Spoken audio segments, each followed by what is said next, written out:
एक कोन तयार करते।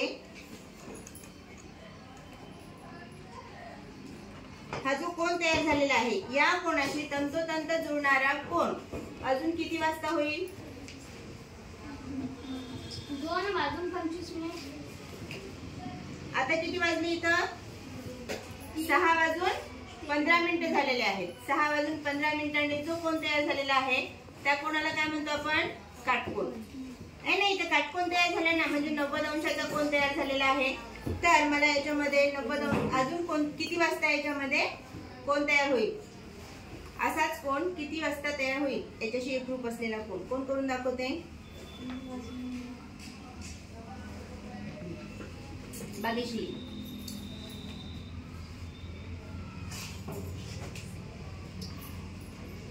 6:15 जो कोन तयार झालेला आहे तशाच प्रकारचा कोन आपल्याला अजून किती वाजता तयार होईल हे दाखवायचं आहे। म्हणजे या कोनाशी एकरूप कोन आपल्याला दाखवायचा आहे।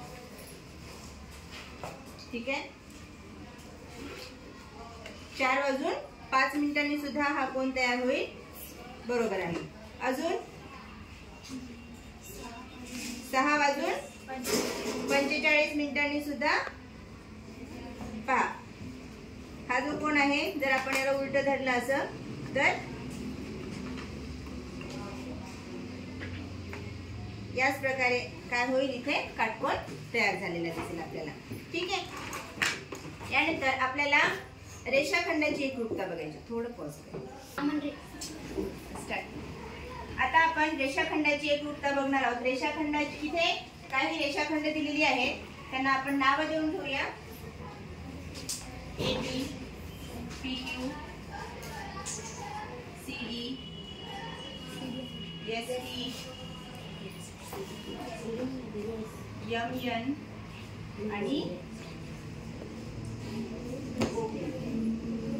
हे काय तिथे आपण रेषाखंडाला नाव देऊन घेतले।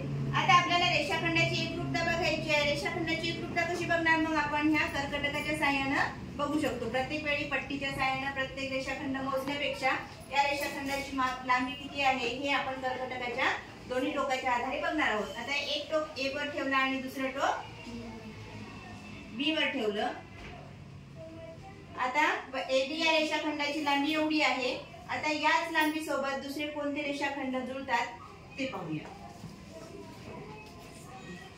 PQ जुळतोय का? नाही। ST जुळतोय का? नाही। CD जुळाला का? जुळाला। म्हणजेच AB च्या मापासोबत तंतोतंत जुळणारा रेषाखंड कोणता आहे? CD। म्हणून AB रेख AB असं म्हणू शकतो आपण। रेख AB एकरूप रेख CD। या रेखासोबत हा रेख एकरूप आहे। आता दुसरा रेख बघा PQ। PQ या रेषाखंडासोबत CD मॅच व्हायलाय का? नाही। ST मॅच व्हायलाय का?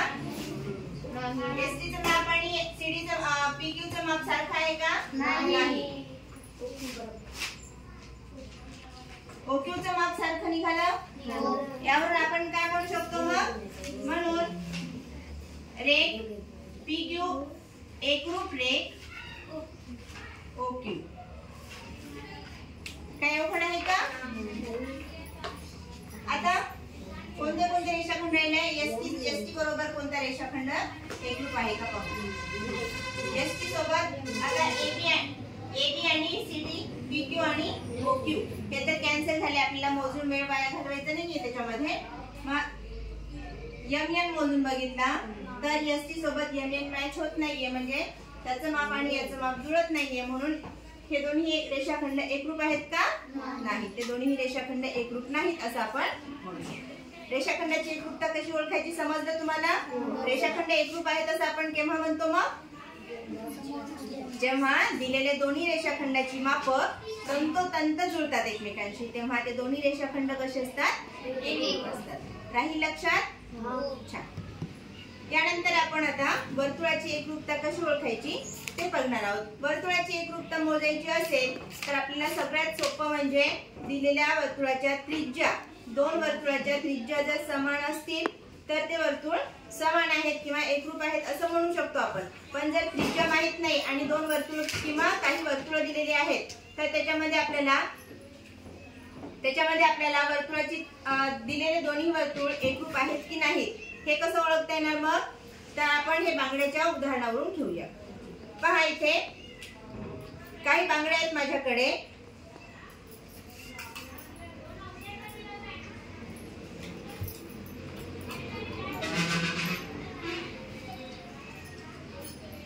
आता ही एक बांगडी वर्तुळच आहे आणि ही बांगडी सुद्धा काय आहे?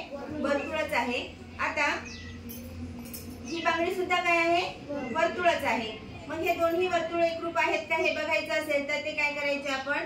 जर कागदावर बघायचं असेल तर पहिला वर्तुळ कट करायचा, दुसऱ्या वर्तुळावर ठेवायचा, म्हणजे ते दोन्ही वर्तुळ जर तंतोतंत जुळाले तर ते दोन्ही वर्तुळ एकरूप आहेत असं आपण म्हणू शकतो. आता इथे पहा, हे जे दोन बांगड्या आहेत ह्या दोन बांगड्याची मी जोडल्या, दोन बांगड्या एकमेकीवर जोडल्यानंतर हिरवी बांगडी जी आहे ती काय आहे? छोटी आहे आणि ही जी गोल्डन कलरची बांगडी आहे या गोल्डन कलरच्या बांगडीचा जो व्यास आहे तो थोडासा मोठा आहे की नाही? तुझी बांगडी बघू. आता ही एक बांगडी आहे आणि ही एक बांगडी आहे. आता हे दोन्ही बांगड्या एकसारख्या आहेत की नाहीत किंवा एकरूप आहेत की नाही हे ओळखायचं असेल तर एकमेकांना जोडायचं. आता पहा, हे दोन्ही बांगड्या एकरूप आहेत का? नाही. ही बांगडी छोटी आहे, ही बांगडी मोठी आहे, म्हणजे हा वर्तुळ छोटा आहे आणि हा वर्तुळ मोठा आहे. आता दुसरी जर हिरवी बांगडी मी याला जोडली तर दोन्ही काय झाले? एकमेकींना तंतोतंत जुळाल्या, म्हणजे हे दोन्ही वर्तुळ काय आहे? एकरूप आहे असं आपण म्हणू. समजलं? हो. नक्की? जर काही अडचणी असतील तर तुम्ही विचारू शकता.